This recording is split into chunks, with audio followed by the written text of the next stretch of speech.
Praise the Lord Church. இந்த midweek சர்வீஸ்க்கு உங்களை welcome பண்ணுறோம். கர்த்தர் நல்லவர், அவர் கிருபை என்றும் உள்ளது. ஆமென். கண்களை மூடி சொல்லலாமா? இந்த யெகோவா ஈரை இன்னைக்கு பார்க்க ஆரம்பிக்கலாமா? அவர் பெரியவர், அவர் நல்ல தேவன், அவரை போல ஒருவரும் இல்லை. அந்த யெகோவா ஈரவை இன்னைக்கு ஆராதிக்க ஆரம்பிக்கலாமா? என்னைய நான் தருகிற ஆண்டவரே, இந்த மிட்வீக் சர்வீஸ் மூலம் எங்களை ஆசீர்வதிக்க நீங்க வல்லவராக இருக்கிறீங்க. ஆண்டவரே ஆசீர்வதிங்க, உங்க தயவால் உங்க கிருபைகளால் நிரப்புங்க. இயேசுவே எதிர்பார்க்கிறோம், வாங்க ஆவியானவரே, எதிர்பார்க்கிறோம். ஓ ஹalleluya, நன்றி இயேசுவே, உம்மை உயர்த்துகிறோம்.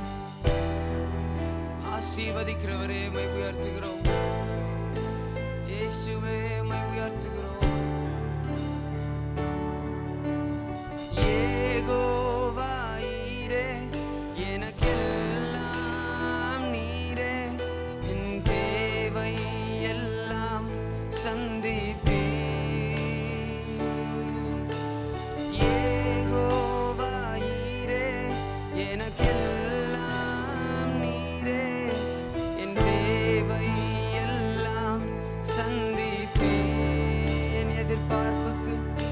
என் எதிர்பார்ப்புக்கு மேலாக செய்பவரே, என் ஜெபங்கள் அனைத்திற்கும் பதில் தருவீரே. என் எதிர்பார்ப்புக்கு மேலாக செய்பவரே, என் ஜெபங்கள் அனைத்திற்கும் பதில் தருவீரே. யெகோவா ஈரே, எனக்கெல்லாம் நீரே, என் தேவை எல்லாம் சந்திப்பீர். யெகோவா ஈரே, எனக்கெல்லாம் நீரே, என் தேவை எல்லாம் சந்திப்பீர். ஒவ்வொரு நாளும் அதிசயமாக போஷித்தீரே, தலை குனிந்த இடங்களில் எல்லாம் உயர்த்தினீரே. ஒவ்வொரு நாளும் அதிசயமாக போஷித்தீரே, தலை குனிந்த இடங்களில் எல்லாம் உயர்த்தினீரே. யெகோவா ஈரே, எனக்கெல்லாம் நீரே, என் தேவை எல்லாம் சந்திப்பீர். யெகோவா ஈரே, எனக்கெல்லாம் நீரே, என் தேவை எல்லாம் சந்திப்பீர். எதிர்பார்ப்புக்கு சொல்லலாமா? என் எதிர்பார்ப்புக்கு மேலாக செய்பவரே, என் ஜெபங்கள் அனைத்திற்கும் பதில் தருவீரே. என் எதிர்பார்ப்புக்கு மேலாக செய்பவரே, என் ஜெபங்கள் அனைத்திற்கும் பதில் தருவீரே. யெகோவா ஈரே, எனக்கெல்லாம் நீரே, என் தேவை எல்லாம் சந்திப்பீர். அவர் சந்திக்க வல்லவர், சொல்லலாமா? யெகோவா யெகோவா ஈரே, எனக்கெல்லாம் நீரே, என் தேவை எல்லாம் சந்திப்பீர். ஒவ்வொரு நாளும் அதிசயமாக போஷித்தீரே, தலை குனிந்த இடங்களில் எல்லாம் உயர்த்தினீரே. ஒவ்வொரு நாளும் அதிசயமாக போஷித்தீரே, தலை குனிந்த இடங்களில் எல்லாம் உயர்த்தினீரே. யெகோவா ஈரே, அவருடைய நாமத்தை சொல்லி ஆராதிக்கலாமா? அவர் எல்லாமே அவர்தான். என் தேவை எல்லாம் சந்திப்பீர். தேவையெல்லாம் சந்திக்கிறவர் யெகோவா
துதிக்கிறோம்.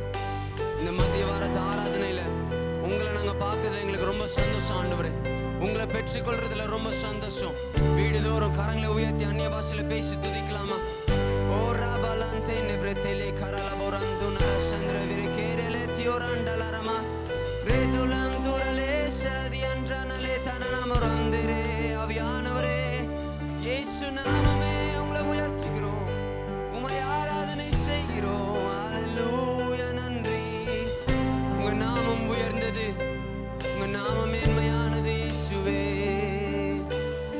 அவர் நாமமே மதுரமதே, அவர் நாமத்தில் சுகமுண்டு.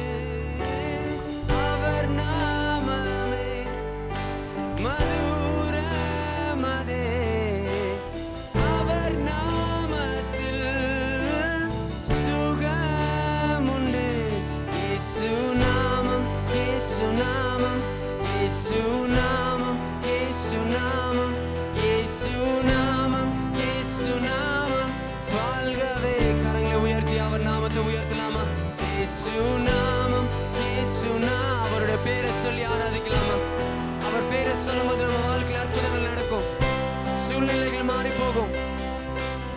ஓ இயேசு நாமம், இயேசு நாமம், இயேசு நாமம், இயேசு நாமம், இயேசு நாமம், இயேசு நாமம், இயேசு நாமம் வாழ்கவே. இயேசு நாமம், இயேசு நாமம், இயேசு நாமம், இயேசு நாமம், இயேசு நாமம், இயேசு நாமம் வாழ்கவே. அவர் நாமமே, அவர் நாமமே மதுரமதே, அவர் நாமத்தில் சுகமுண்டு.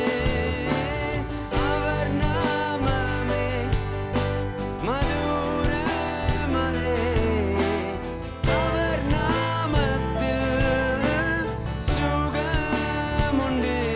இயேசு நாமம், இயேசு நாமம், இயேசு. கரங்களை உயர்த்தி வீடுதோறும் அவருடைய நாமத்தை சொல்லும் போதே அற்புதங்களை செய்து கொண்டிருக்கிற தேவன் நம்ம மத்தியிலே வாசமா இருக்கிறார். இயேசு நாமம், இயேசு நாமம், இயேசு நாமம், இயேசு நாமம், இயேசு நாமம், இயேசு நாமம், இயேசு நாமம் வாழ்கவே. இயேசு நாமம், இயேசு நாமம், இயேசு நாமம், இயேசு நாமம், இயேசு நாமம், இயேசு நாமம் வாழ்கவே. எல்லாரும் சேர்ந்து இயேசு நாமம், இயேசு நாமம், இயேசு நாமம், இயேசு நாமம், இயேசு நாமம், இயேசு நாமம், இயேசு நாமம் வாழ்கவே. இயேசு நாமம், இயேசு நாமம், இயேசு நாமம், இயேசு நாமம், இயேசு நாமம், இயேசு நாமம் வாழ்கவே. அவர் நாமத்தை சொல்லும்போது நம்ம வாழ்க்கையில ஒரு புதுசான விஷயங்களை ஆரம்பிக்க போறாரு. அவர் நாமத்தை சொல்லும்போது சுகம் உண்டாகும். அவர் நாமத்தை சொல்லும்போது வெற்றி நம்மளுக்கு சொந்தமானது. அதை நம்ம பிடிச்சு கொள்ளலாமா? இந்த நாள்ல நம்ம சொல்லாமா? கரங்களை உயர்த்தி இயேசு நாமம், இயேசு நாமம் ஒன்றே போதும். உங்க வாழ்க்கையில எது இல்லைனாலும் கவலைப்படாதீங்க. அவர் போதும் உங்க வாழ்க்கையில. அவர் இருந்தானா உங்க வாழ்க்கை மாறிடும். நம்பலாமா? விசுவாசிக்கலாமா? கண்களை மூடி அப்படியே ஜெப சிந்தனையோடு துதிக்க ஆரம்பிக்கலாமா? ஏசப்பா, உங்களை நாங்க உயர்த்துகிறோம். ஓரே கேலே பாண்டாரா தியாரா துன்னலர மலர் ரேந்தே நிஷரதே. இயேசு நாமமே, இயேசு நாமமே, உங்க நாமத்தை உயர்த்துகிறோம், உயர்த்துகிறோம் இயேசுவே. இயேசு நாமம், இயேசு நாமம், இயேசு நாமம், இயேசு நாமம், இயேசு நாமம், இயேசு நாமம் வாழ்கவே.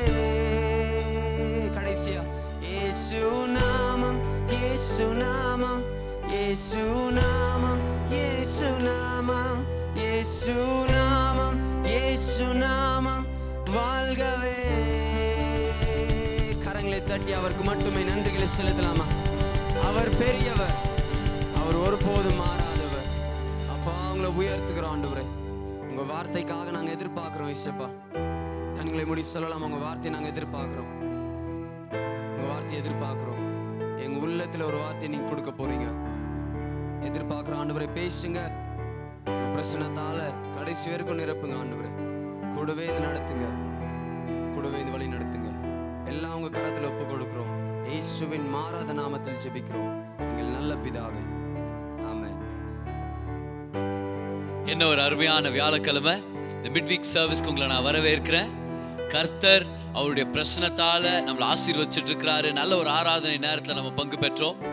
ஸோ இன்னைக்கு அந்நிய பாஷைகளுடைய டீச்சிங்ஸ் உடைய ஆல்மோஸ்ட் முடிவுக்கு நம்ம வந்துட்டோம். இன்னைக்கு ப்ராப்பர் டீச்சிங் அப்படின்னு சொல்லிட்டு வரும்போது இன்னைக்கு தான் அந்நிய பாஷையுடைய கடைசி மெயின் தீமை நம்ம டச் பண்ண போறோம். ஓகே, ஸோ 18 வாரமா அந்நிய பாஷைகளை பத்தி வேதத்தின் அடிப்படையில் என்னால் போதிக்க முடிஞ்சது. அநேகர் நீங்கள் ஆசீர்வதிக்கப்பட்டிருக்கிறீங்கன்னு சொல்லி நான் நம்புகிறேன். ஓகே, நான் ரொம்ப எக்ஸைட்டடாக இருந்தேன் பாருங்க. ஒவ்வொரு வாரமும் ஆண்டவருடைய வார்த்தையிலிருந்து அந்நிய பாஷைகளின் அதிசயமான நன்மைகள் நிறைஞ்ச சத்தியங்களை உங்களுக்கு போதிக்கிறது ஒரு பெரிய ஸ்லாக்கியமாக இருந்துச்சு. நிறைய விஷயங்களை கற்றுக்கிட்டோம், நிறைய விஷயங்களை ஓப்பன் அப் பண்ண முடிஞ்சது. ஒரு சில கொஸ்டின்ஸ்க்கு நம்ம ஆன்சர் பண்ணியிருக்கிறோம். இந்த சீரீஸில் எவ்வளோ ஆங்கிள்ஸ்லேருந்து நம்மளால் பார்க்க முடியும், அத்தனை ஆங்கிள்ஸ்லையும் கர்த்தர் இதில் எவ்வளோ ஆசீர்வாதங்களை ஒழிச்சு வச்சிருக்கிறாருன்னு சொல்லி உங்களுக்கு நான் விவரிக்க முடிஞ்சது. ஸோ இந்த 18 டீச்சிங்ஸையும் நீங்கள் பெற்றுக்கொண்டீங்கன்னு சொல்லி நான் விசுவாசிக்கிறேன். இந்த எல்லா 18 டீச்சிங்ஸும் பிளேலிஸ்ட்டில் உங்களுக்கு அவைலபிளாக இருக்குது. அதனால் நீங்கள் அதை முழுசாக கேளுங்க, நண்பர்களுக்கு பாஸ் பண்ணுங்கள், டவுட்ஸ் இருக்கிறவங்களுக்கு இதை நீங்கள் பாஸ் பண்ணுங்கள். இன்னொரு முக்கியமான அனௌன்ஸ்மெண்ட் என்ன தெரியுமா? அடுத்த வாரம் அடுத்த மிட்வீக் சர்வீஸில் நம்ம ஒரு கிராண்ட் ஃபினாலேக்கு கொண்டு வந்துடலாம் நம்மளுடைய டங்ஸ் உடைய சீரீஸை.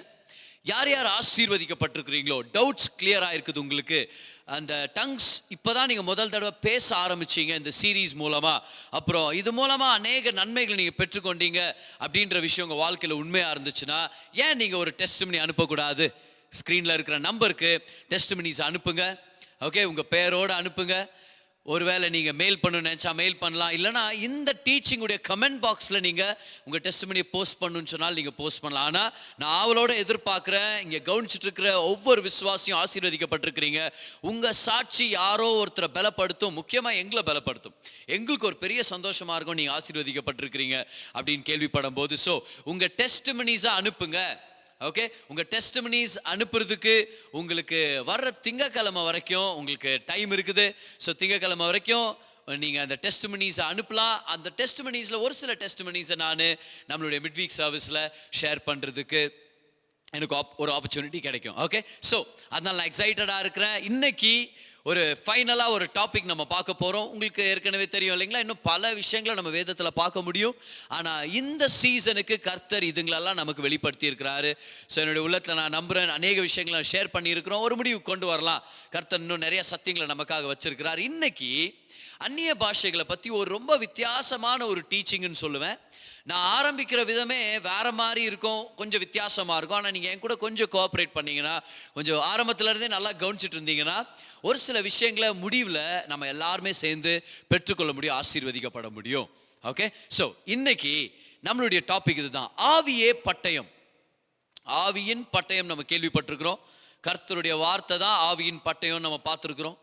ஆனால் ஆவிதான் பட்டயம் அப்படின்னு சொல்லி உங்களுக்கு நான் வேதத்திலிருந்து ஒரு சில வசனங்கள் மூலமாக நான் உங்களுக்கு காமிக்க போகிறேன். ஓகே, ஸோ இது யோசிச்சு பார்த்துருக்கீங்களா? அந்நிய பாஷை பேசும்போது அது கிருபையின் கீழே இருந்தாலும், அந்நிய பாஷைகள் நம்மளுக்கு இளைப்பாறுதலை கொண்டு வர்றதா இருந்தாலும், ஏசாயா 28:11 அதை பற்றி படிக்கிறோம். ஆனால் அந்நிய பாஷை பேசும்போது தொண்டை காஞ்சிருது, நாக்கு வறண்டு போயிடுது இல்லையா, வாய் ட்ரை ஆயிடுது, அப்புறம் நம்மளுக்கு ஒரு ரெஸ்ட்டுன்னு சொல்கிறீங்களே பிரதர், பைபிளில் ரெஸ்ட்டுன்னு போட்டிருக்குது, நீங்களும் அதை பற்றி டீச் பண்ணியிருக்கிறீங்க, ஷேர் பண்ணியிருக்கிறீங்க. ஆனால் அந்நிய பாஷை பேசும்போது வேலை செய்கிற மாதிரி இருக்குதே ஒரு சில தடவை, ஏதோ கொஞ்சம் பிரயாசப்படணுன்ற மாதிரி இருக்குது, கொஞ்சம் டிசிப்ளின் பண்ணிக்கணுன்ற மாதிரி இருக்குது. அப்போது நான் ஸ்டாப் பண்ணியிருந்தேன் அந்நிய பாஷையை பேசுகிறத அப்படின்னு சொல்லி உங்களுக்கு சந்தேகம் வந்துச்சுன்னா உங்கள்கிட்ட நான் சொல்கிறேன், ஸ்டாப் பண்ணாதீங்க. ஓகே, தொடர்ந்து அந்நிய பாஷையை பேசுங்க. அந்நிய பாஷைகளை பேசும்போது கர்த்தர் நமக்கு உள்ளத்துல ஒரு சமாதானத்தையும் ஒரு இளைப்பாறுதலை ஏற்படுத்திட்டே இருக்கிறாரு. ஆனா வெளியரங்கத்துல நம்ம சரீரத்துல ஒரு சில நேரங்கள் அது ஒரு லபோரியஸா தோணலாம். லபோரியஸ்னா கொஞ்சம் உழைக்கிற மாதிரி, சரியா, கொஞ்சம் கஷ்டப்படுற மாதிரி தோணலாம். ஆனா அதெல்லாம் நீங்க கவலைப்பட தேவையில்லை. தொடர்ந்து நீங்க பேசிட்டே இருங்க. ஏன்னா உங்களுக்கு ஒரு வசனத்தை நான் எடுத்து காமிக்கிறேன் பாருங்க. எபிரேயர் 4ஆம் அதிகாரம் அதோடைய 11ஆம் வசனத்துக்கு வரலாம். Hebrews chapter 4 and verse number 11. ஆகையால் அந்த திருஷ்டாந்தத்தின்படி ஒருவனாகிலும் கீழ்ப்படியாமையினாலே விழுந்து போகாதபடிக்கு நாம் இந்த இளைப்பாறுதலில் பிரவேசிக்க ஜாக்கிரதையாய் இருக்க கடவோம். நீங்க ஒரிஜினல்ல பாத்தீங்கன்னா, கிங் ஜேம்ஸ் வெர்ஷன்ல பாத்தீங்கன்னா போட்டிருக்கோம், இந்த இளைப்பாறுதலில் பிரவேசிக்க கொஞ்சம் பிரயாசப்படுங்கன்றாரு. Labour to enter into rest வரும் இங்கிலீஷ் பைபிள்ல. லேபர்னா கொஞ்சம் கடுமையா உழைக்கிறது, அதுதான் லேபர்னு அர்த்தம். கொஞ்சம் வேலை செய்யுங்கன்னு. ஒரு வேலை இப்போ நான் உங்கள்கிட்ட கேட்குறேன் பாருங்க, அவர் சொல்றாரு பாருங்களேன், ஒரு இளைப்பாறுதல் இருக்குது. ஒவ்வொரு விசுவாசிக்கும் தேவன் ஒரு இளைப்பாறுதலின் வாழ்க்கையை வச்சிருக்கிறார். அப்படின்னா நம்ம வேலை செய்ய போறதில்லைன்னு அர்த்தம் இல்லை. கர்த்தருக்காக பெரிய காரியங்களை செய்ய போறோம்னு அர்த்தம் இல்லை. நமக்கு பொறுப்புகள் இருக்குது, நம்ம பில்லுங்க கட்டணும், நம்மளுக்கு அழைப்பு இருக்குது, நம்ம வேலை செய்யணும். ஆனால் அது எல்லாத்தையுமே ஒரு இளைப்பாறுதலின் மனப்பான்மையிலேயே நம்ம செஞ்சுட்டு வரணும். இதுதான் தேவனுடைய நோக்கம். So however busy you may be on the outside, God wants you to do it out of a posture of rest. Posture of rest, அதை மறந்துட வேண்டாம். ஒரு இளைப்பாறுதலின் நிலை, ஒரு இளைப்பாறுதலின் அந்த நிலையிலிருந்து, அந்த போஸ்டர்ல இருந்து, பொசிஷன் தான் நிலைன்னு சொல்லுவாங்க, ஆனா போஸ்டர்னா it's how you do it. Okay, so வெளியே நம்ம பிஸியா இருக்கிறோம், ஆனா உள்ள இளைப்பாறுதலோட செய்யணும்னு கர்த்தர் விருப்பப்படுறார். அப்போ எபிரேயர் 4:11 அதான் சொல்றாரு, புதிய ஏற்பாட்டு விசுவாசிகளுக்கு ஒரு இளைப்பாறுதலின் வாழ்க்கையை தேவன் வைத்திருக்கிறார். ஆனா அதுல பிரவேசிக்கணும்னா என்ன பண்ணும் பிரதர்? அந்த ரெஸ்ட்டை நானும் அனுபவிக்கணும், என்ன பண்ணுமா? கொஞ்சம் ஜாக்கிரதையா இருங்கன்றார். இப்ப ஜாக்கிரதைனா கேர்ஃபுல் இல்லை, லேபர், கொஞ்சம் கஷ்டப்படுங்கன்றார். இது பாரடாக்சிக்கலா தோணுதே. எப்படி இளைப்பாறுறதுக்காக கஷ்டப்பட முடியும்? நான் சமாதானத்துக்காக சண்டை போடுறேன் அப்படின்வாங்க. ஓகே, நான் விடுதலைக்காக ஜெயிலுக்கு போயிட்டு வந்தேன்னு, நான் சந்தோஷமா இருக்கணுன்றதுக்காக நான் கல்யாணம் பண்ணிக்கினேன்னு வாங்க. இப்போ லாஸ்டா சொன்னது ஜோக் தான், சரி. ஆனா எப்படி இது ஆப்போசிட்டா இல்லையா? How can you fight for peace? How can you go to prison for freedom? Even though you have to do it sometimes. So ஒரு பாரடாக்சிக்கலா தோணுது, ஆப்போசிட்ஸ் மாதிரி தோணுது. இங்க பவுல் சொல்றாரு, உனக்கு இளைப்பாறுதல் வேணும்னா நீ கொஞ்சம் கஷ்டப்பட்டு வேலை செய்ய அப்படின்றார். பவுல் என்ன சொல்றீங்க பவுல்? கஷ்டப்பட்டு வேலை செஞ்சா எப்படி இளைப்பாறுதல் கிடைக்கும் அப்படின்னா, ஆண்டவர் நம்மளை பார்த்து சொல்லிட்டு இருக்கிறாரு, புதிய ஏற்பாட்டு வாழ்க்கையில you don't have to be you don't have to labor to be righteous. You don't have to labor to be accepted. You don't have to labor in order to be a child of God.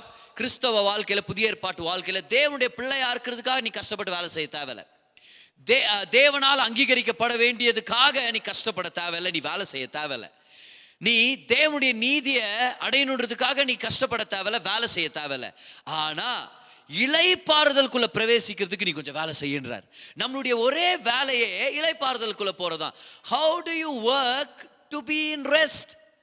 So நான் உங்கள்கிட்ட கேட்குறேன், ஒருவேளை come on என் கூட சேர்ந்து கொஞ்சம் நம்ம imagine பண்ணலாம்னு சொல்றதை விட let's give it the benefit of doubt. Okay, எப்படி தெரியுமா? ஒருவேளை இந்த வசனம் அந்நிய பாஷையை பத்தி பேசலாமா? ஒருவேளை பேசிட்டு இருக்குமோ? Enter into rest by labouring. கொஞ்சம் நீ அந்நிய பாஷையில் பேசினா, நாக்கு வறண்டு போற நிலைமையிலையும், தொண்டை காஞ்சு போற நிலைமையிலையும், வாய் ட்ரை ஆகிற நிலைமையிலையும், டயர்டான நிலைமையிலையும், அப்படியே நாக்கு போய் மேலே ஒட்டிக்குது. பதார் அந்நிய பாஷையில் கொஞ்ச நேரம் பேசினாலே ஆண்டவர் சொல்றாரு, ஒருவேளை இந்த வசனம் அந்நிய பாஷையை குறிக்கலாமோ? Come on, could very well be pointing to the tongues. ஏன்னா அந்நிய பாஷை பேசும்போது we are laboring, but we are laboring to enter into rest. Okay, இப்போவே நான் உங்களுக்கு சொல்லிடுறேன் பாருங்களேன். கர்த்தருடைய வார்த்தை லேயர்ஸ் இருக்குது. எவ்வளோ ஆழமா போறோமோ அவ்வளோ ஆழமான சத்தியங்களை கர்த்தர் நம்மளுக்கு வச்சிருக்கிறார். தினசரி வாழ்க்கைக்காக வச்சிருக்கிறாரு. இயேசு கிறிஸ்து அதிகமா பார்க்கறதுக்காக வார்த்தையில ரெவலேஷன் இருக்குது.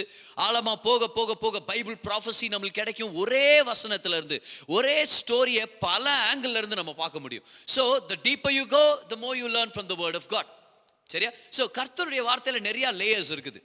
இப்போ 12ஆம் வசனத்துக்கு வரலாம் பாருங்க. நான் ஏன் இப்பவே உங்கள்கிட்ட இதை சொல்லிட்டேன்னா, ஏன்னா நம்ம இதே வசனங்கள்ல இருந்து வேற வெளிப்பாடுகளை பெற்றிருக்கலாம். அதுக்குன்னு சொல்லி இதுல இருந்து புது வெளிப்பாடுகள் பெற்றுக்கொள்ள கூடாதுன்னு அர்த்தம் இல்லை. சரியா? ஸோ இப்போ 12 வசனம் பாருங்க. இப்போ 11 வசனத்தை நம்ம பார்த்துட்டோம். கொஞ்சம் நம்ம வேலை செஞ்சோன்னா இளைப்பாறுதலுக்குள்ள வந்துடலாம். இப்போ நான் என்ன சொல்றேன், ஒருவேளை அது டங்ஸ் பத்தி இருக்கலாமோ அப்படின்னு சொல்லி. இப்போ 12 வசனத்தை பாருங்க. இட்ஸ் கண்டினியூ பண்ணிட்டு இருக்குது, அவ்வளவுதான். சரியா?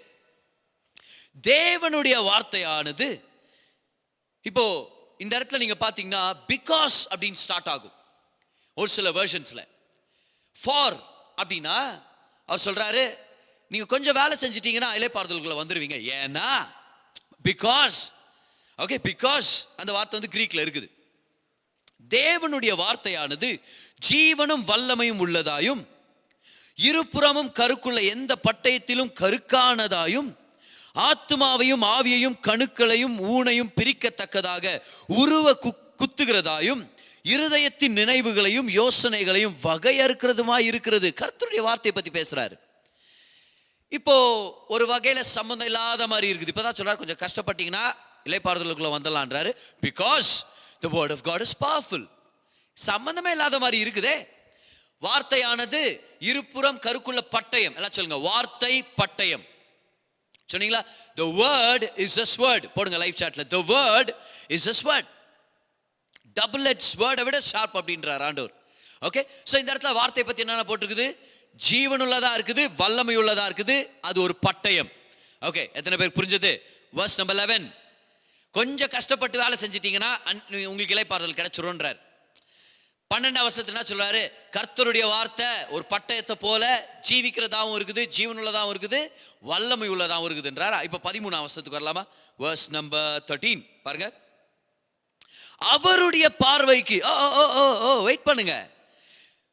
11 வசனம் கொஞ்சம் கஷ்டப்பட்டா இளைப்பாறுதல். 12 வசனம் கர்த்தருடைய வார்த்தை வல்லமை ஜீவன் பட்டயம். 13 வசனம் அவருடைய கண்களுக்கு. சோ யார ஏதோ ஒரு நபரை பத்தி பேசிட்டு இருக்கிறாரு. come on, we are talking about a person. we are talking about a person. இந்த கர்த்தருடைய வார்த்தை அப்படின்றது ஒரு நபரா தேவன் காமிக்கிறார். இப்ப நமக்கு தெரியும், யோவான் 1 அதிகாரத்திலிருந்து வார்த்தையானது நம்ம இயேசு கிறிஸ்துவாகவே வெளிப்பட்டார்னு சொல்லி, இயேசு கிறிஸ்து தான் வார்த்தைன்றது நமக்கு தெரியும். the word is a person, his name is Jesus. நமக்கு தெரியும். see, that is one layer, we have all learned it. நம்ம அதை கத்துக்கிட்டோம். பல பிரசங்கங்கள் மூலமா, பிரசங்கியார்கள் மூலமா நம்ம கேள்விப்பட்டிருக்கிறோம். ஆனா ஒரு வித்தியாசமான ஒரு பெர்ஸ்பெக்டிவ் பாருங்க இந்த இடத்துல 13 வசனத்துல. அவருடைய பார்வைக்கு மறைவான சிருஷ்டி ஒன்றுமில்லை, சகலமும் அவருடைய கண்களுக்கு முன்பாக நிர்வாணமாயும் வெளியரங்கமாய் இருக்கிறது, அவருக்கே நாம் கணக்கு ஒப்புவிக்க வேண்டும். ஓகே, என்ன நடந்துட்டு இருக்குதுங்க? 11 வசனம் கொஞ்சம் வேலை செஞ்சீங்கன்னா இளைப்பாறுதல் கிடைச்சிரும். 12 வசனம் கர்த்தருடைய வார்த்தை பட்டயம் ஜீவனுள்ளதா இருக்குது, வல்லமை உள்ளதா இருக்குது. 13 வசனம் அவருடைய கண்ணுக்கு மறைவா எதுவுமே இல்லை. So what is this all related to? இப்போ நமக்கு இன்னொரு வசனம் ஞாபகம் வருது இந்த இடத்துல. யோவான் 6 அதிகாரம் 63 வசனத்துல போட்டிருக்குது. இயேசு சொல்றாரு, நான் பேசுகிற வார்த்தைகள், இப்ப நம்ம சொல்ல கர்த்தருடைய வார்த்தைன்னு. we know Jesus spoke the word of God, he is the word of God. அவர் சொல்றாரு, நான் பேசுற வார்த்தைகள் ஜீவனாயும் ஆவியாயும் இருக்குது. ஒருவேளை நான் மிக்ஸ் அப் பண்ணிருக்கலாம். they are spirit and life. ஆவியாவும் ஜீவன் உள்ளதாகவும் இருக்குதுன்னு சொல்றாரு. சோ தேவனுடைய வார்த்தையில ஆவியும் இருக்குது, ஜீவனும் இருக்குது. இப்போ இந்த 4 வசனங்களையும் நம்ம கனெக்ட் பண்ணலாமா?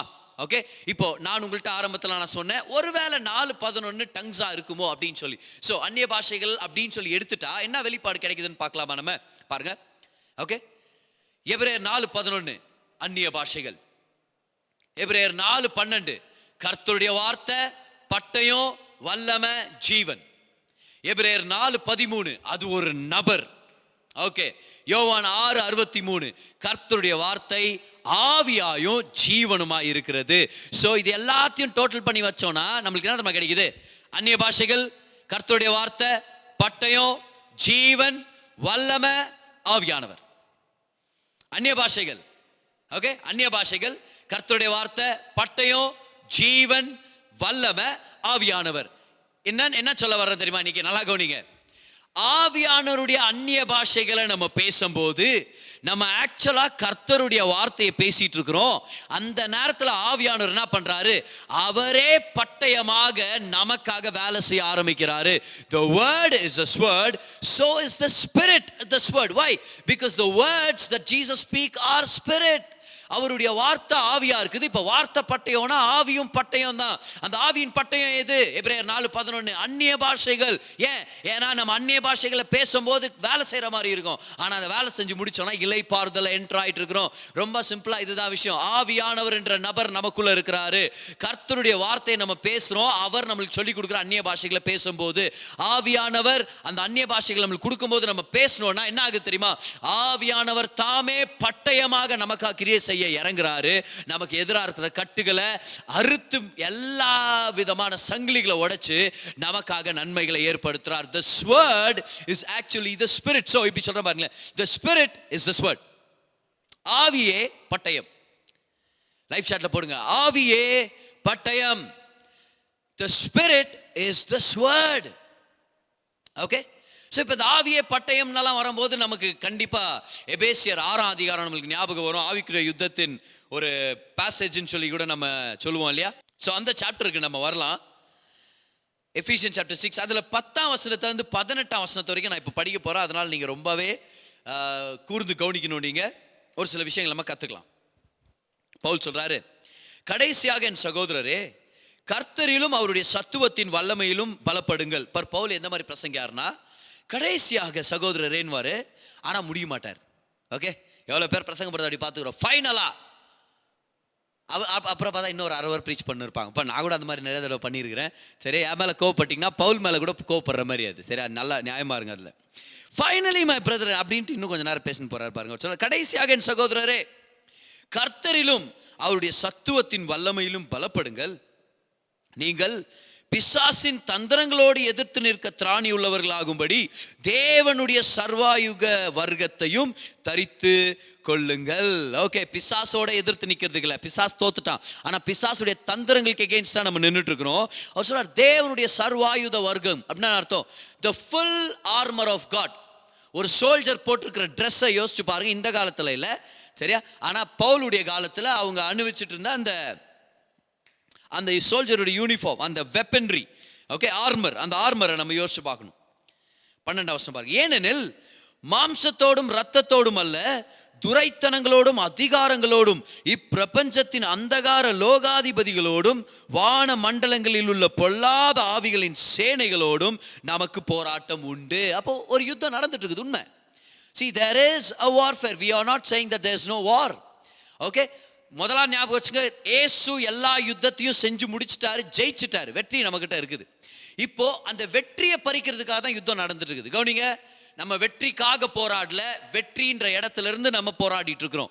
ஆக்சுவலா இந்த fight, this is more about declaring, standing, believing. சரியா? It's more about praying, believing, declaring, standing. You are not fighting in the sense of fighting. சரி, you are fighting in the sense of standing on your victory ground. ஏற்கனவே வெற்றி கிடைச்சிருச்சுன்ற அந்த நிலையிலிருந்து நம்ம fight பண்ணிட்டு இருக்கிறோம். சரியா? ரொம்ப சிம்பிளா சொல்லணும்னா இதுதான், ஃபைட் இருக்குது, ஆனா ஏற்கனவே ஜெயிச்ச ஃபைட்டை ஃபைட் பண்ணுகிறோம். எப்படி ஃபைட் பண்ணுகிறோம்? கிடைச்ச வெற்றியை தக்க வச்சுட்டு இருக்கிறோம், அவ்வளவுதான். அந்த வெற்றியை நம்ம உறுதிப்படுத்திட்டு இருக்கிறோம், அந்த வெற்றியை நம்ம என்ஃபோர்ஸ் பண்ணிட்டு இருக்கிறோம். I am enforcing the victory of the cross அப்படின்னு சொல்லி லைவ் சாட்ல போடுங்க பார்க்கலாம். அதான் வெளிப்பாடு. I am enforcing the victory of the cross. சிலுவையின் வெற்றியை நம்ம நிலைக்கு கொண்டு வந்துட்டு இருக்கிறோம். ஓகே, சோ பாருங்க 12ஆம் வசனத்தை என்ன போட்டிருக்குதுன்னு சொல்லி, நீங்க பொல்லாத ஆவிகளின் சேனைகளோடு உங்களுக்கு போராட்டம் உண்டு. 13ஆம் வசனம், ஆகையால் தீங்கு நாளிலே அவைகளை நீங்கள் எதிர்க்கவும் சகலத்தையும் செய்து முடித்தவர்களாய் நிற்க நம்ம நிக்கணும். அதான் ஃபைட் உடைய ஒரு முக்கியமான விஷயம் வந்து you stand your ground because you already one. ஆனா அது மட்டும் இல்லை, பட் யூ ஸ்டாண்ட். நிற்க திராணி உள்ளவர்களாகும்படிக்கு தேவனுடைய சர்வாயுத வர்க்கத்தையும் எடுத்துக்கொள்ளுங்கள். ஓகே, என்னென்ன பவுல் அது என்னன்னு சொல்லிட்டு நமக்கு விவரிக்கிறார் பாருங்க. சத்தியம் என்னும் கச்சைனா belt, the belt of truth, உங்கள் அறையில் கட்டினவர்களாயும், நீதி என்னும் மார்க்கவசத்தை தரித்தவர்களாயும், the breastplate of righteousness. 15ஆம் வசனம், சமாதானத்தின் சுவிசேஷத்துக்குரிய ஆயத்தம் என்னும் பாதரட்சையை கால்களிலே தொடுத்தவர்களாயும். So always prepared to share the gospel. எந்த gospel இது? சமாதானத்தின் சுவிசேஷத்தை பிரசங்கம் பண்றது ரெடியா இருக்கும் போது நீங்க காலில் செருப்பு போட்ட மாதிரி அப்படின்றார் பவுல். 16ஆம் வசனம், பொல்லாங்கன் எய்யும் அக்கினி அஸ்திரங்களை எல்லாம் அவித்து போடத்தக்கதாய் எல்லாவற்றிற்கும் மேலாக விசுவாசம் என்னும் கேடகத்தை பிடித்து கொண்டவர்களாய் நில்லுங்கள். இன்னொரு டைம் சொல்றார் நில்லுங்கள்ன்றார். ஏன்னா நீ ஜெயிச்சிட்ட, நீ ஆல்ரெடி உனக்கு நிலத்தை குத்துட்டாரான், நீ நின்று தற்காத்துக்கன்றார். ஆனா சொல்றார் விசுவாசம் என்னும் கேடகம். Okay, so shield of faith. 17ஆம் வசனம், ரட்சண்யம் என்னும் தலை சீராவையும். தலை சீரானா என்ன அர்த்தம்? ஹெல்மெட். அதுதான் உங்க தலை சீரா வச்சுக்கும். இல்லைன்னா தலையை காணுமே, என்னடா என்ன ஆச்சு அப்படின்னு தெரிஞ்ச கூடாது. Okay, so salvation is the helmet. சரியா? Helmet of salvation. தேவ வசனமாகிய ஆவியின் பட்டயத்தையும் எடுத்துக்கொள்ளுங்கள். படிக்கிற பாருங்க, தேவ வசனமாகிய ஆவியின் பட்டயத்தையும் எடுத்துக்கொள்ளுங்கள். So the sword of the spirit, okay, which is the word of God. சரியா? இப்போ இந்த பீசஸ் எல்லாம் நம்ம படிச்சிட்டோம். என்னன்னு சொல்லி சும்மா அப்படியே லிஸ்ட் பண்ணிடலாமா? முதலாவது, the belt of truth, சத்தியம் என்னும் கச்சை. இரண்டாவது, breastplate of righteousness, நீதி என்னும் மார்க்கவசம். மூன்றாவதா, சுவிசேஷத்தை பிரசங்கம் பண்ண ஆயத்தமா இருக்கிறோன்றதான shoes, the shoes of the gospel of peace. நான்காவதா, விசுவாசம் என்னும் கேடகம். ஐந்தாவதா, helmet of salvation. ஆறாவதா, sword of the spirit. Okay, இப்போ ஒரு சில விஷயங்கள் நான் சொல்லிடுறேன் பாருங்களேன். இந்த 6 பீசஸ் நம்ம பார்த்தோம்ல, பீசஸ் ஆஃப் ஆர்மர், இது 6மே நீங்க பார்த்தீங்கன்னா சுவிசேஷத்தின் ஒரு பங்குகள் தானே. Say they are pieces of the gospel, the truths of the gospel. இது எதுவுமே மனுஷனுடைய கிரியைகள் இல்லை. எத்தனை பேர் கவனிச்சிங்க அதை? the belt of fasting. எத்தனை பேருடைய பெல்ட்டா வந்து உளுரும் நான் சொல்லும் போது, ஒருவேளை பெல்ட் ஆஃப் ஃபாஸ்டிங் இருந்தாது இல்லையா? the breastplate of holiness, இல்ல righteousness. ஓகே, இல்லனா the helmet of right thinking. இல்லையா ஆண்டவரே, நிறைய தடவை என்னவோ திங்கிங் பண்ணுகிறோமே நம்ம. the shoes of walking in the right place, going to the right people, going to the right place.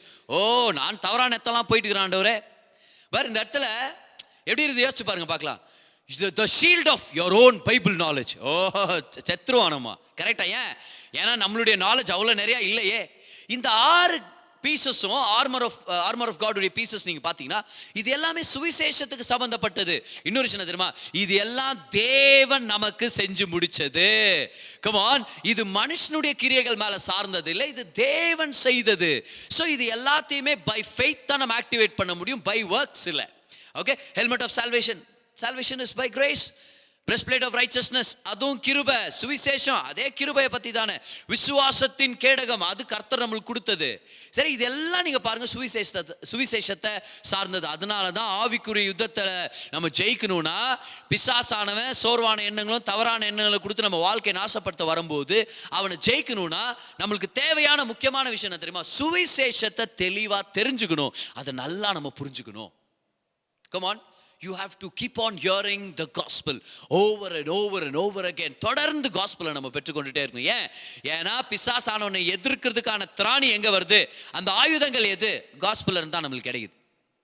Okay, இன்னொரு விஷயத்தை நீங்க கவனிச்சீங்கன்னா, இது தேவனுடைய சர்வாயுத வர்க்கம். இது ஏதோ ஒரு பக்தனுடைய சர்வாயுத வர்க்கம் இல்லை.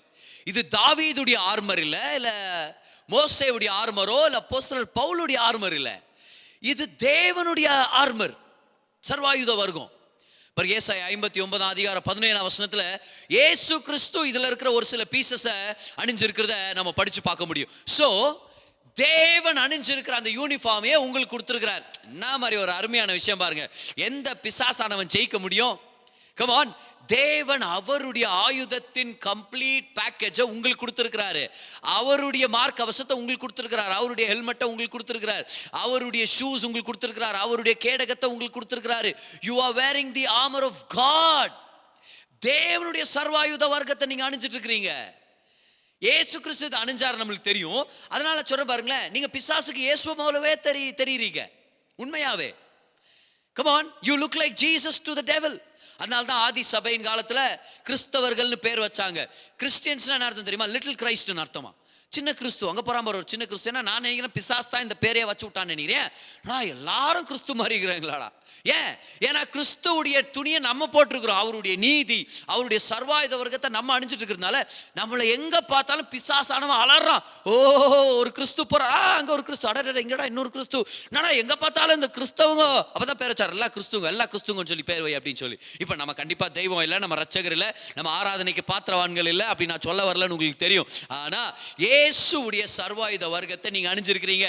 பிசாசுக்கு நீங்க இயேசு மாதிரியே தெரியுறீங்க. என்ன சந்தோஷப்படணும் தெரியுமா? நம்ம ஆர்மர் ஆஃப் காட் அணிஞ்சிருக்கிறதுனால பக்கத்தில் இருக்கவங்களை பார்த்து சொல்லுங்க பார்க்கலாம், நான் ஜீசஸ் மாதிரியே இருக்கிறேன் அப்படின்னு சொல்லுங்க பார்க்கலாம். கம் ஆன், ஜீசஸ் மாதிரியே இருக்கிறீங்க நீங்க. தேவன் உங்களை இயேசுவை போல மாத்தி இருக்கிறார். ஏன்னா அவருடைய சர்வாயுத வர்க்கத்தை உங்களுக்கு அனுபவிச்சுட்டு இருக்கிறார். லைவ் சாட்ல போடுங்க பார்க்கலாம். I look like Jesus to the devil. Come on, I look like Jesus to the devil.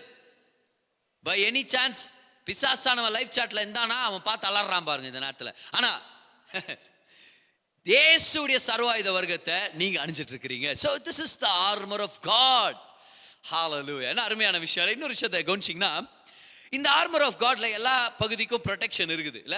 Helmet of salvation தலை கவர் ஆயிடுச்சு, பிரஸ்ட் பிளேட் ஆஃப் ரைச்சஸ்னஸ் நம்ம மார் பகுதி கவர் ஆயிடுச்சு, ஷூஸ் காலெல்லாம் பாதுகாப்பா இருக்குது, பெல்ட்டை கட்டி இருக்கிறாங்க. ஏன்னா அவங்க போட்டுருந்த அங்கி, ஏன்னா நைட்டி மாதிரி துணி போட்டுருந்தாங்களா அந்த காலத்து ஆண்கள் இல்லையா.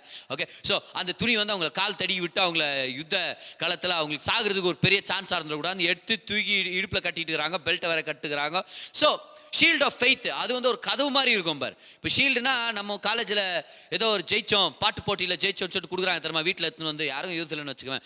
அந்த ஷீல்டு மாதிரி இல்லை, இது வந்து பெரிய ஷீல்டு, இது பெரிய கதவு மாதிரி இருக்கும். ஓகே, ஸோ இவ்வளோ பெரிய shield. So front portion is completely covered. எந்த போர்ஷன் தெரியுமா கவர் ஆகல? நம்மளுடைய பின்பகுதி கவர் ஆகல. ஏன் ஆண்டவர் அப்படி விட்டுட்டாருன்னு நினைக்கிறீங்க? ஏன் பவுல் பின்பகுதிக்கு ஒரு பாதுகாப்பே இல்லைன்னு சொல்லி இல்லாத மாதிரி பண்ணி வச்சிருக்கிறாரு, இல்லை எழுதி வச்சிருக்கிறாரு நமக்கு? இதுதானே கம்ப்ளீட் ஆர்மர் ஆஃப் காட். என்ன தெரியுமா அர்த்தம்? ரொம்ப சிம்பிளா உங்கள்கிட்ட சொல்றேன் பாருங்களேன். முதலாவது, உங்க சக விசுவாசிகள் உங்களுக்கு சகாயம் பண்ணணும்னு கர்த்தர் விருப்பப்படுறார். In other words, don't fight alone. Get in the army of the Lord. கர்த்தருடைய சேனைக்குள்ள வாங்க, கர்த்தருடைய ஆர்மியில ஜாயின் ஆகுங்க, சர்ச்சுக்கு வாங்க. ஒருத்தரும் ஒருத்தருக்கா ஜெபம் பண்ணும்போது நம்ம பின்பகுதியை பிசாசானவன் குத்தாத மாதிரி நம்ம பாதுகாப்பா இருக்கிறோம்.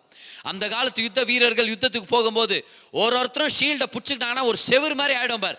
இவனுக்கும் பின்னாடி பாதுகாப்பு இல்லை, அவனுக்கும் பாதுகாப்பு இல்லை. ஆனா இவங்க ரெண்டு பேருக்கு பாதுகாப்பா இருக்கிறாங்க. இவன் சொல்றான், நான் எவனையும் உள்ள விட மாட்டேன், நீயும் எவனையும் உள்ள விடாத மாதிரி பார்த்துக்கோ. So we are in a church. நம்ம ஒரு ஆர்மியில இருக்கிறோம்.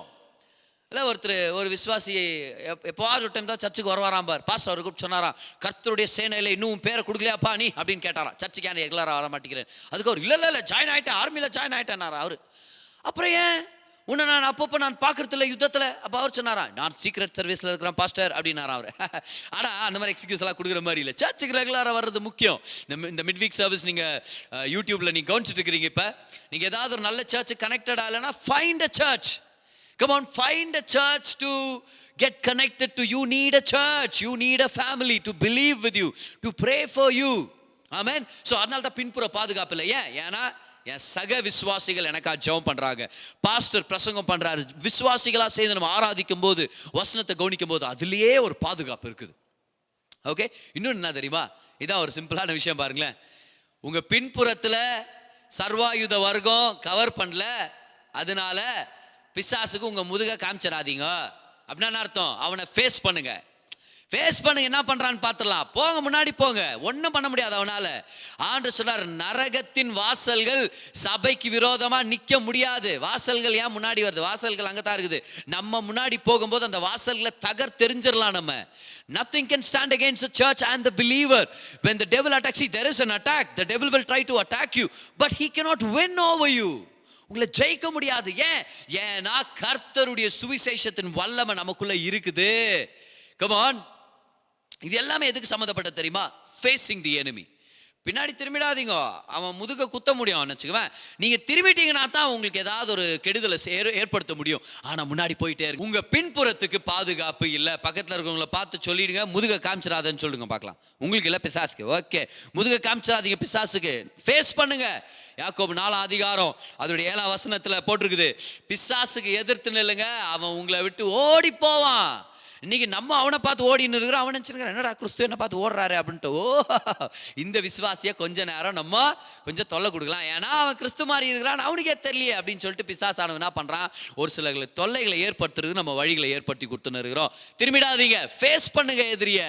அவன் தோத்து போனவன். நீங்க நின்னுட்டீங்கன்னா அவன் உங்களை விட்டு ஓடிடுவான். இன்னொரு விஷயத்தை கவனிச்சிங்கன்னா நீங்க பார்க்க முடியும் பாருங்க, 6 பீசஸ் தான் இருக்குது. ஓகே, ஆர்மர் ஆஃப் காட்ல 6 பீசஸ் தான் ஆண்டவர் மென்ஷன் பண்றார். இப்போ நம்ம எல்லாருக்குமே தெரிஞ்ச ஒரு விஷயம் என்னன்னா, தேவன் அநேக முறை 6ல் முடிக்க மாட்டார், 7ல் தான் முடிப்பார். 6னா மனுஷன் அர்த்தம், 6னா அது முழுமை இல்லைன்னு அர்த்தம், இன்கம்ப்ளீஷன். ஆனா 7னா அதுதான் கம்ப்ளீட். இப்போ தேவன் எல்லாத்தையும் 7ல முடிக்கிறார், அப்படிதான் அவர் விருப்பப்படுறார் இல்லையா? ஓகே, 7 ஐ ஆம்ஸ் இருக்குது பைபிள்ல. நம்ம பார்க்குறோம் உலகத்தில் கூட அவர் படைக்கும் போது 7 கலர்ஸ் இந்த ரெயின்போ, 7 ஓஷன், 7 கான்டினென்ட்ஸ் எல்லாம் பார்த்தீங்கன்னா ஆண்டவர் 7 ஆண்டவர் படைச்சிருப்பார். அநேக இடங்கள்ல நீங்க அந்த 7 வந்து வர்றதை நம்ம பார்க்க முடியும். ஏன்னா பிப்ளிக்கலா 7 is a number of completion. அதனால தான் கிரியேஷன்ல 6 டேஸ்ல 7 டேஸ்னு கொண்டு வர்றார். ஓகே, சோ ஆனா இந்த இடத்துல மட்டும் 6 மறையா 6ஆவதா நிப்பாட்டினாரு. ஏன் 6ல நிப்பாட்டினாரு? பாருங்க, பழைய ஏற்பாட்டில் சிட்டிஸ் ஆஃப் ரெஃப்யூஜ், அடைக்கல பட்டணங்கள்னு அவரு ஏற்படுத்துறார். ஆனா 6 பட்டணங்களை தான் ஏற்படுத்துறார். ஏன்னா 7ஆவதா இயேசு கிறிஸ்து தான் நம்மளுடைய அடைக்கல பட்டணம். ஓகே, போவாஸ் ரூத்துக்கு அளந்து கொடுக்குறாங்க, 6 படி அவர் அளந்து கொடுக்குறார். ஏன்னா 7ஆவதா அவரே வரப்போறாருன்னு அர்த்தம். Come on. So God is not someone who stays on 6. He will come to a 7. நான் ஒரு சில பேரை பார்த்து சொல்லிட்டு இருக்கிறேன் பாருங்க, கர்த்தர் உங்க வாழ்க்கையில நிறைவையும் முழுமையும் ஏற்படுத்துற தேவனா இருக்கிறார். உங்களை 6லயே நிப்பாட்ட மாட்டார், உங்களை இன்கம்ப்ளீட்டா விட்டுற மாட்டார். கவலைப்படாதீங்க, அவர் தான் 7ஆவதா உங்க வாழ்க்கையில நிறைவை கொண்டு வர போறார். சோ இந்த ஆர்மர் ஆஃப் காட்ல 6 பீசஸ் தான் இருக்குது. 7th பீஸ் எது தெரியலையே. இப்போ இன்னொரு விஷயத்தை நீங்க கவனிங்க, ரொம்ப ரொம்ப முக்கியமா இருந்து பாருங்களேன். இந்த 6 பீசஸ்ல 5 பீசஸ் வந்து டிஃபென்சிவ் தான், வெறும் தற்காப்புக்காக மட்டும்தான். ஒரே ஒரு பீஸ் மட்டும்தான் அஃபென்சிவ். ஃபார் எக்ஸாம்பிள் பாருங்க, பெல்ட் ஆஃப் ட்ரூத். இப்போ அதை கழட்டி வச்சுன்னு யுத்தம் பண்ண முடியாது, சரியா? ஏன்னா உங்களுக்கு நான் சொன்னல, உங்கள்கிட்ட அவங்க வந்து தூக்கி கட்டி இருக்கிறாங்க, அந்த இடத்துல பெல்ட்டை கழட்டினாங்கன்னா அப்புறம் யுத்தம் பண்ண முடியாது. அது defensive. Shield of faith defensive, சரியா? அதுக்கப்புறம் நீங்க பாருங்க, helmet of salvation defensive, breastplate of right, இதெல்லாம் டிஃபென்சிவ் டிஃபென்சிவ் டிஃபென்சிவ். ஒன்னே ஒன்று மட்டும்தான் அஃபென்சிவ். இது எல்லாம் தற்காப்புக்காக. ஒன்னே ஒன்று மட்டும்தான் தாக்குறதுக்காக. எது? பட்டயம், ஸ்வர்டால மட்டும்தான் நம்ம தாக்க முடியும். ஓகே, இப்போ ஸ்வர்டை டிஃபென்ஸுக்கும் யூஸ் பண்ணலாம்ன்றது உண்மை.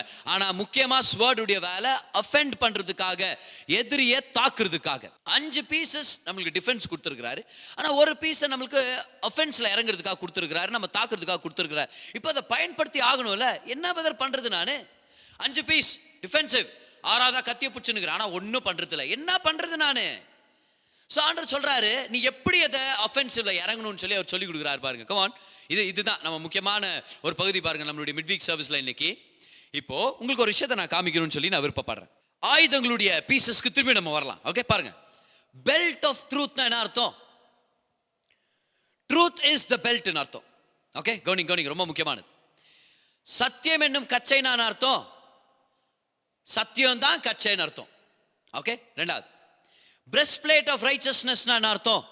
ரைச்சஸ்னஸ் தான் பிரஸ்ட் பிளேட்னு அர்த்தம். நீதியின் மார்க்கவசம்னா நீதி தான் மார்க்கவசம்னு அர்த்தம். மூணாவதா, shoes of the gospel of பீஸ்னா என்ன அர்த்தம்? காஸ்பல் ஆஃப் பீஸ் தான் நம்மளுடைய ஷூஸ் அப்படின்றார். அப்புறம் பாருங்க, ஷீல்ட் ஆஃப் ஃபெய்த்னா விசுவாசத்தின் கேடகம்னா என்ன அர்த்தம்? விசுவாசம் தான் கேடகம்.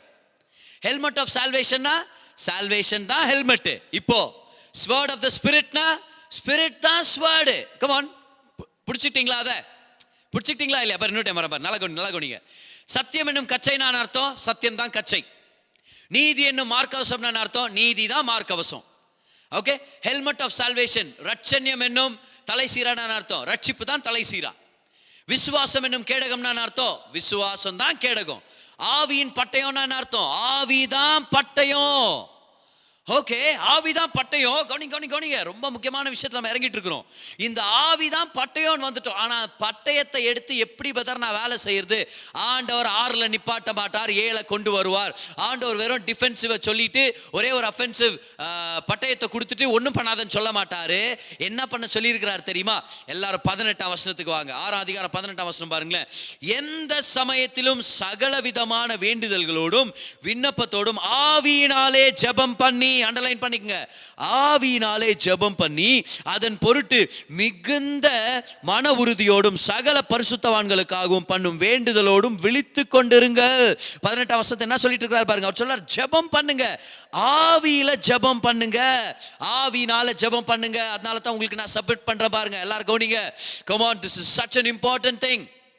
ஆண்டவர்களை பார்த்து சொல்லிட்டு இருக்கிறாரு, 6 விஷயத்தை செய்ய சொன்ன உன்னால, ஆனா 6 விஷயத்தை செஞ்சா போதாது, 7ஆவதா நீ ஒன்று செய்யணும். அதுதான் நிறைவு கொண்டு வர போகுது. என்ன பதர் செய்யணும்? 7ஆவதா கவனிங்க. முதல்ல 6ஆவதை ஞாபகம் வச்சுங்க. சத்தியம் என்னும் கச்சையை போட்டுங்க, டன், செஞ்சுட்டு ஆண்டவரே. நீதி என்னும் கவசத்தை போட்டுக்கிட்ட ஆண்டவரே. சுவிசேஷத்தை எப்பவுமே பிரசங்கம் பண்ண ரெடியா இருங்க. ஷூவை போட்டுக்கிட்ட ஆண்டவரே. ஓ, ரட்சிப்புன்ற தலை சீரா அதையும் போட்டுங்க ஆண்டவரே. விசுவாசம் என்னும் கேடகம் அதையும் போட்டுங்க ஆண்டவரே. ஆறாவதா ஆவியின் பட்டயம் எடுத்துங்க ஆண்டவரே. ரெடியா இருக்கிற ஆண்டவரே. 6 முடியறதுல 7 என்ன தெரியுமா? இப்ப நீ என்ன பண்ண தெரியுமா? அந்நிய பாஷையில ஜெபம் பண்ணு. அதுதான் நீ அஃபென்சிவ்ல இறங்குறதுக்கான அடையாளம்.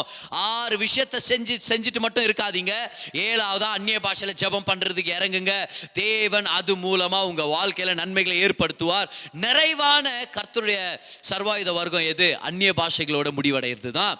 See, the full armor of God does not end without speaking in tongues.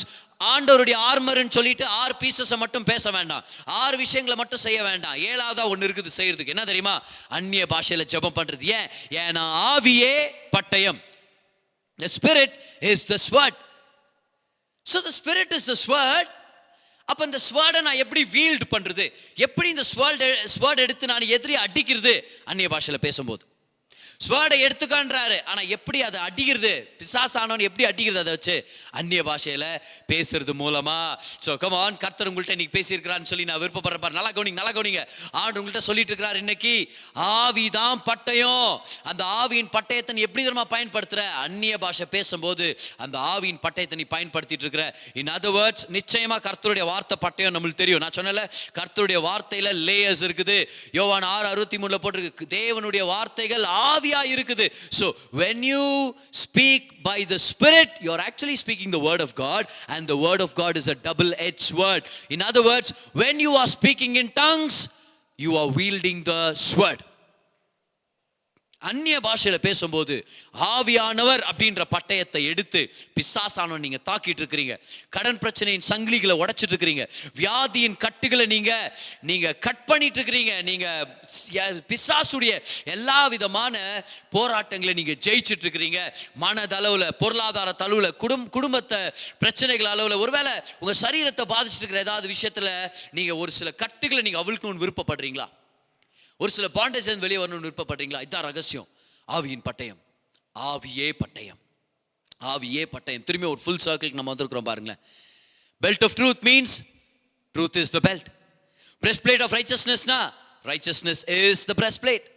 Shield of ஃபெய்த்னா faith is the shield. Sword of the ஸ்பிரிட்னா ஸ்பிரிட் இஸ் த ஸ்வர்ட்.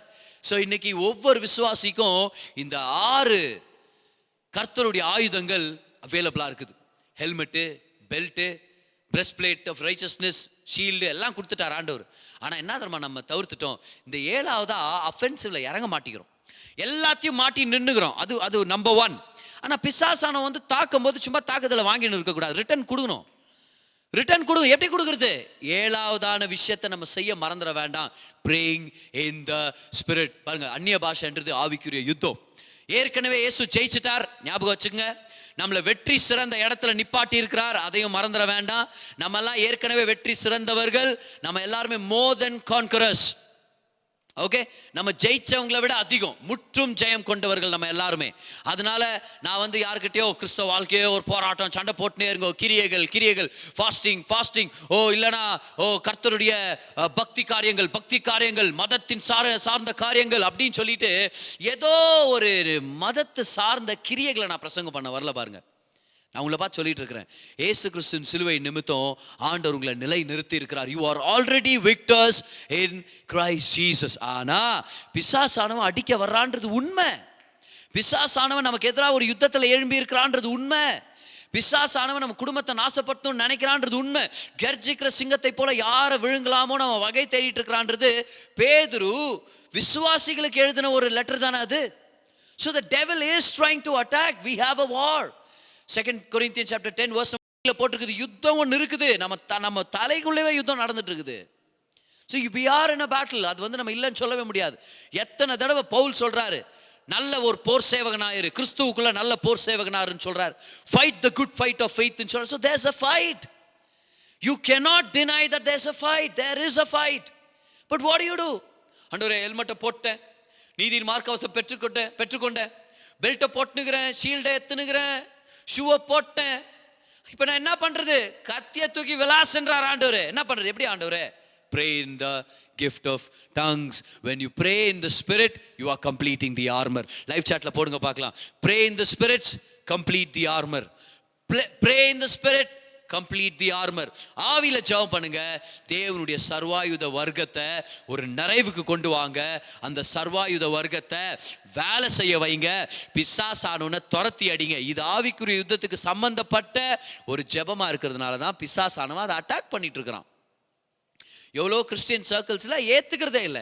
இன்ன வரைக்கும் அந்நிய பாஷைகளுக்கு எகெயின்ஸ்டாக அவங்க ஃபைட் பண்ணுறாங்க. அந்நிய பாஷை பேசுகிறவங்கள முட்டாள்கள்ன்றாங்க, பைத்தியக்காரங்கன்னு சொல்கிறாங்க இல்லையா? ஆனால் வேதத்தின் அடிப்படையில் நமக்கு தெரியும் பாருங்களேன். forbid not to speak in tongues சொல்கிறார் பவுல். அந்நிய பாஷை பேசுறத தவிர்க்காதீங்க, ஸ்டாப் பண்ணாதீங்கன்றாரு. யாரும் அவனை ஸ்டாப் பண்ணாதீங்கன்னு சொல்றாரு. ஞானமாக நடந்துக்குங்க, கரெக்டான இடத்துல சரியான வால்யூம்ல பேசுங்க. சபைக்கு வரும்போது பாஸ்டருடைய வழி நடத்துதலுக்கு ஏற்ப அந்நிய பாஷையில் பேசுங்க. அவர் பேச வேணாம், இப்போ பேச வேண்டாம், அது it's a different thing altogether. But in your personal life you have to speak in tongues because that is spiritual warfare. அதனால தான் பிசாசானவன் அதை ஃபைட் பண்ணிட்டு இருக்கிறான். அவனுக்கு பயம். இவங்க மட்டும் அந்நிய பாஷையில் பேசிட்டாங்கன்னா ஆவியானவரே பட்டயமா வந்து நம்மளை வெட்டி தள்ளிடுவார். அதனால இவங்க அந்நிய பாஷை பேசாத மாதிரி டவுட்டுங்களை கொண்டு வரலாம், சில எதிர்மறையான விஷயங்களை கொண்டு வரலாம், சில குழப்பங்களை ஏற்படுத்தலாம்னு சொல்லி அவன் நிறைய குழப்பங்களை மேம்படுத்திட்டு இருக்கிறான் பாருங்க பிசாசானவன். இன்னைக்கு நம்ம விட்டுறக்கூடாது. ஆவியே பட்டயம். எல்லாரும் சொல்லுங்க, ஆவியே பட்டயம். How do you use the spirit though? You speak in tongues. When you speak in tongues, the spirit becomes the sword. போடுங்க live சாட்ல. When I speak in tongues, the spirit becomes the sword. ஆண்டவரே, ஆனா brother வார்த்தை தான பட்டயம். Correct. நீங்க அந்நிய பாஷையில பேசும்போது என்னத்த பேசுறேன்னு நினைக்கிறீங்க? வார்த்தையை தான் பேசுறீங்க. யோவான் 6:63 கர்த்தருடைய வார்த்தை, தேவனுடைய வார்த்தை ஆவியா இருக்கிறது. So the word is actually the spirit of God. Spirit of God's word ஆக உங்களுக்காக இறங்க போறார். Come on, உங்க வேலை செய்யறதுக்கு அவர் யுத்தத்துல இறங்கினார்னா என்ன அருமையான விஷயம் இல்லையா? So start speaking in tongues. Start speaking in tongues. முதல் பெந்தகோஸ்தே அன்னைக்கு இஸ்ரவேல் ஜனங்களாம் சீனாய் மலைக்கு அடியில் இருக்கிறாங்க. நியாயப்பிரமாணம் கொடுக்கப்படுது.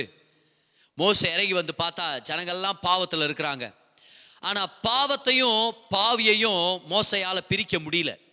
பழைய ஏற்பாட்டில் பாவியையும் அவனுக்கு உள்ள இருந்த பாவ சுபாவத்தையும் வேறுபடுத்த முடியல.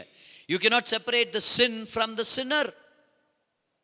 So மோசே சொல்றாரு, பட்டயத்தை எடுத்துட்டு போங்க. sword again, come on, sword. பட்டயத்தை எடுத்துட்டு போய் எல்லாரும் இந்த நிர்வாணமா இருக்கிற விபச்சாரத்துல, வேசித்தனத்துல, விக்கிரக ஆராதனையில இருக்கிற எல்லாரையும் வெட்டி சாச்சிருங்கன்றார் பாருங்க.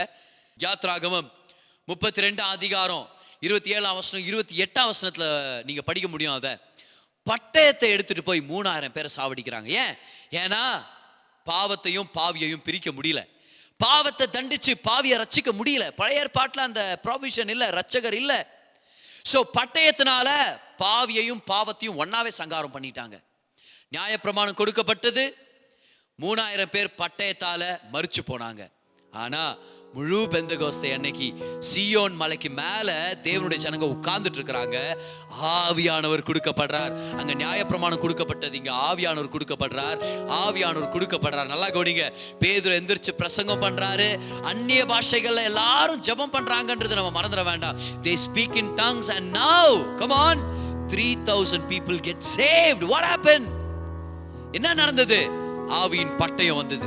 ஆவியானவரே பட்டயமா இறங்கி வந்தார். பழைய ஏற்பாட்டில் பட்டயம் பாவியையும் பாவத்தையும் பிரிக்க முடியாம பாவிய பாவத்தோடவே சங்காரம் பண்ணிட்டாங்க. ஆனா புதிய ஏற்பாட்டில் ஆவியானவர் இறங்கி வந்த உடனே பாவியையும் பாவத்தையும் வேறுபடுத்தி பாவியை ரட்சித்து பாவத்தை தண்டிச்சு கர்த்தருடைய ராஜ்யத்துல அவருடைய பிள்ளைகளை சேர்த்து கொண்டார். கமான், யாராவது கரங்களை தட்டி நன்றி செலுத்துங்க பார்க்கலாம்.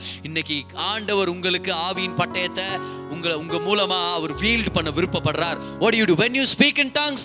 The spirit becomes the sword. When you speak in tongues, the spirit becomes the sword. ஆவியானவரே பட்டயமாக இறங்கி உங்க வாழ்க்கையில இருக்கிற பிரச்சனைகளை ஒண்ணு இல்லாம மாத்த அவர் விருப்பப்படுறார். நல்லா கவனிங்க. எடுத்து கொள்ளுகிறது ஆவியோ உயிர்ப்பிக்கிறது. அதான் நம்ம பார்க்கணும். The spirit has life. ஆவியானவர் உங்களுக்கு ஜீவனை கொடுக்கணும்னு விருப்பப்படுறார். மரணத்தை அனுபவிச்சுட்டு இருக்கிறீங்களா?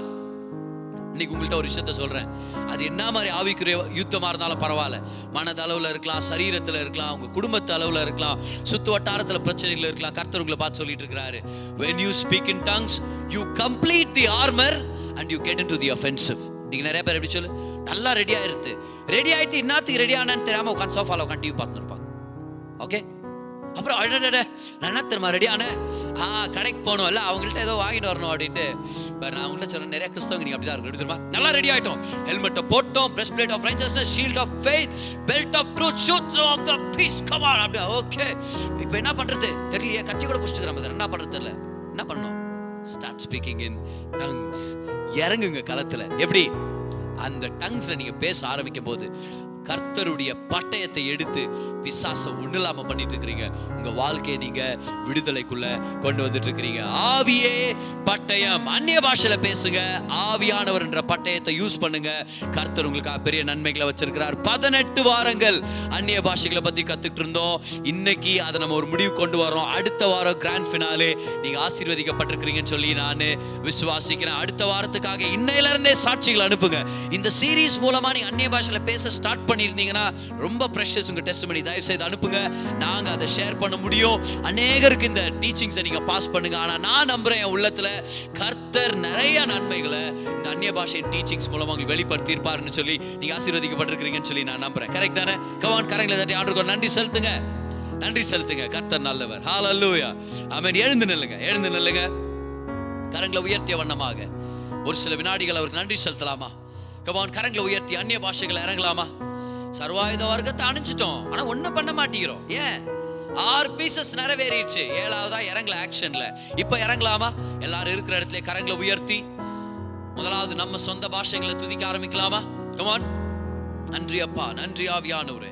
ஆவியானவரே உமக்கு நன்றி, இயேசுவே உமக்கு நன்றி, பெரியவரே உமக்கு நன்றி, பரிசுத்தரே உமக்கு நன்றி, மகத்துவரே உமக்கு நன்றி, உன்னதரே உமக்கு நன்றி. அப்படியே எல்லாரும் அந்நிய பாஷைகளுக்குள்ள இறங்குங்க. கம் ஆன் எல்லாரும். ஓ ரபா ஷாந்தேரி கபாலா தூரா, ஓ ரியனா மந்தரி கெத்தரே போரோ பிராந்தோலி யார்துலா, ஓ ரியனா மலதேரி அல்துனா ரிகாலா, ஓ ரபா ஷாந்தேரி கபாராந்துலா, ஓ ரிமனா மந்தே. எல்லாரும் சேர்ந்து பேசுறோம், எல்லாரும் சேர்ந்து பேசுறோம். கம் ஆன், இன்னும் சத்தமா, இன்னும் சத்தமா.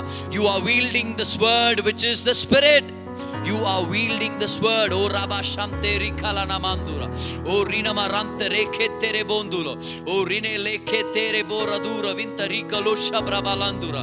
யாரும் மௌனமா இருக்காதீங்க. எல்லாருமே கரங்களை உயர்த்தி சத்தங்களை உயர்த்தி. ஆவியானவர் உங்களோட இருக்கிறார், ஆவியானவர் உங்களை நிரப்பிட்டு இருக்கிறார், ஆவியானவர் உங்களோட பெரிய காரியங்களை உங்களுக்குள்ள வார்த்தைகளை போட்டுட்டு இருக்கிறார். He is giving you the word. Come on. O rala shatere kere bondoria kalanduna, ரிகபராந்தே ரீனி மாந்தோ ரூப்ரோ ஷேகாலாதுரியா, ஓ ரபாந்தேரியா நமாலாந்துரா. நன்றி ஆவியானவரே, நன்றி ஆவியானவரே. நிரப்புங்க, நிரப்புங்கப்பா, நிரப்புங்கப்பா. Thank you Jesus. கம்யூனியன் எடுத்துக்கங்க உங்க கரங்கள்ல. ஜெபம் பண்ணி நம்ம பந்திக்குள்ள நம்ம பிரவேசிக்கலாமா? Thank you Jesus. Oh hallelujah. Thank you Jesus. Thank you Jesus. அப்பா உமக்கு நன்றி, ஆவியானவரே உமக்கு நன்றி. இயேசுவின் சரீரத்தை உங்க கரங்களை உயர்த்துங்க. நம்ம அறிக்கை செய்யலாம். இயேசுவின் தழும்புகளால நான் சுகமாயிட்டேன், இயேசுவின் காயங்களால நான் ஆரோக்கியமா இருக்கிறேன், வியாதிக்கும் பலவீனத்துக்கும் அதிகாரம் இல்ல, எந்த கொள்ளை நோயும் என்னை அணுகாது. சொல்லுங்க, இயேசுவின் தழும்புகளால நான் முற்றிலும் ஆரோக்கியமா இருக்கிறேன். பெற்றுக்கொள்ளுங்க அவருடைய சரீரத்தை.